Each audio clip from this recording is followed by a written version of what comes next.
Assalamualaikum warahmatullahi wabarakatuh. Perkenalkan, nama saya Arpita Nuraini dari Teknik Pertambangan dengan akhir NIM 129.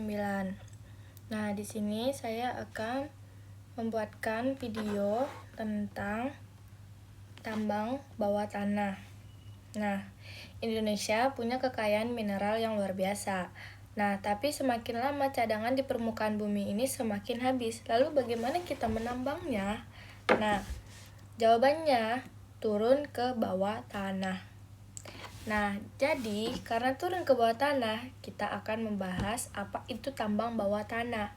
Nah, tambang bawah tanah. Penambangan di bawah permukaan bumi lewat dari terowongan dan bukaan. Dipilih jika deposit lebih dari 300-500 meter dalamnya. Atau jika tambang terbuka sudah tidak ekonomis lagi. Keunggulan tambang bawah tanah ini, gangguan permukaan kecil, bisa akses mineral sangat dalam. Tapi tantangannya, biayanya tuh besar, resiko keselamatannya tuh tinggi. Metode utama penyanggaan alami menjadi room dan pillar sublevel stopping. Nah, penyangga buatan jadi cut and fill, cake, dan stopping. Nah, caving jadi block caving. Itu yang paling produktif. Nah, block caving ini adalah yang paling produktif. Dari biji dibiarkan runtuh oleh gravitasi lalu dikumpulkan dari bawah. Nah, alat-alat utama dari tambang bawah tanah pertama itu drilling jumbo, itu mesin bor otomatis untuk membuat lubang ledak. Nah, LHD atau load hole dome. Nah, atau angkut biji terowongan sempit. Nah, yang ketiga itu bahan peledak atau disebut emulsi, itu menghancurkan biji. Yang keempat itu rock bolter atau shotcrete, itu penyanggaan terowongan agar tidak runtuh. Nah, yang kelima bed conveyor, itu transportasi material jarak jauh. Lanjut, keselamatan kerja atau ketiga. 4. Bahaya utama. 1. Keruntuhan batuan atau rockfall atau rock burst. Yang kedua, gas bahaya. Itu ada metana, COH2S. Yang ketiga, banjir dari air tanah. Dan yang terakhir, kebakaran. Cara mengatasinya, sistem ventilasi atau main fan untuk suplai udara bersih.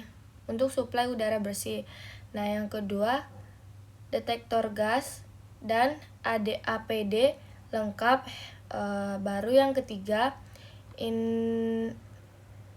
ketiga, inspeksi atap setiap shift. Dan yang terakhir, pelacakan posisi pekerja secara real time. Nah, dampak lingkungan, air asam tambang menjadi mineral sulfida teroksida dan menjadi air jadi asam.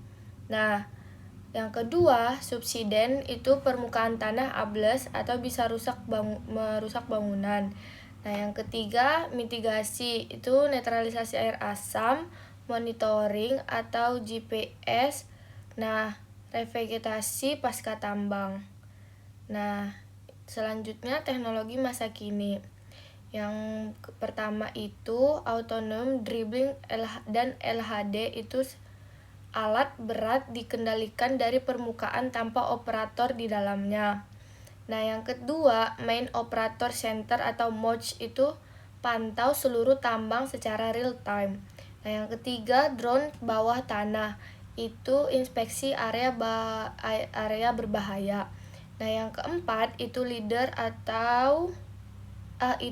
dan 3D scanning, itu pemetaan terowongan presisi tinggi. Nah, yang terakhir closing. Tambang bawah tanah bukan sekedar menggali. Ini soal teknologi, keselamatan, tanggung jawab terhadap lingkungan.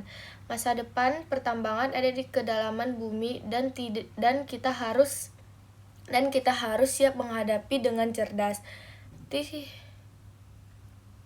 Nah, Eh, itu saja yang bisa saya simpulkan dari makalah saya. Kurang lebihnya, maaf. Assalamualaikum warahmatullahi wabarakatuh.